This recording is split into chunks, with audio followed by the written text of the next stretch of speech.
La parole est à Yvan Lachaud. Je demande à ceux qui émettent des cris ici ou là de bien vouloir s'en abstenir. Monsieur Lachaud, vous avez la parole. Merci, Monsieur le Président. Ma question s'adresse à Monsieur le garde des Sceaux. Je voudrais revenir un instant sur le drame du Chambon-sur-Lignon,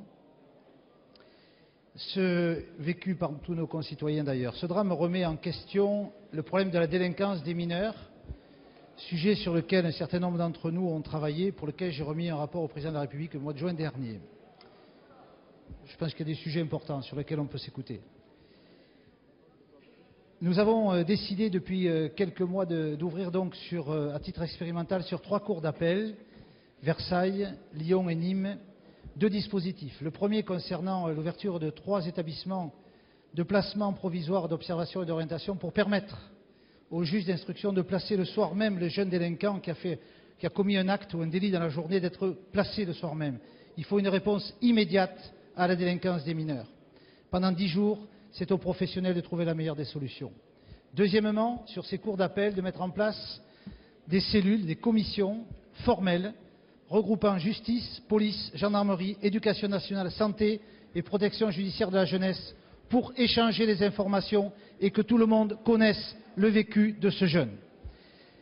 Nous avons, au niveau de notre groupe, déposé des amendements, Monsieur le Ministre, concernant le dossier unique de personnalité pour que la police soit au courant de ce dossier unique de personnalité pour qu'elle aussi connaisse le parcours de ce jeune. Nous sommes là au cœur du débat concernant ce drame, le partage d'informations et la connaissance nécessaire que doivent avoir les professionnels qui s'investissent pour réinsérer ces jeunes délinquants. Alors, Monsieur le Ministre, que comptez-vous faire, notamment après avoir présenté ce matin au Conseil des ministres votre loi de programmation, pour apporter une réponse non pas en réaction, mais en action par rapport à ce problème-là aujourd'hui, sachant que malheureusement, dans notre pays aujourd'hui, la famille a par trop souvent abandonné l'éducation des enfants. On doit répondre à cette question sur la délinquance des mineurs. Je vous remercie. Merci, Monsieur le garde des Sceaux, ministre de la Justice. Merci beaucoup, Monsieur le Président, Mesdames et Messieurs les députés, Monsieur le Président Lachaud. Vous avez rappelé en effet que le drame du Chambon-sur-Lignon remet au cœur de l'actualité la question de la délinquance des mineurs. Vous avez vous-même beaucoup travaillé sur ce sujet et remis un rapport qui va déboucher sur un certain nombre d'expérimentations. La loi de programmation telle qu'elle a été adoptée par le Conseil des ministres ce matin, après une demande forte du Président de la République, va nous conduire très naturellement à mettre en place une programmation des moyens. Moyens pour exécuter les peines, moyens pour répondre à la délinquance des mineurs en créant des places en centres éducatifs fermés.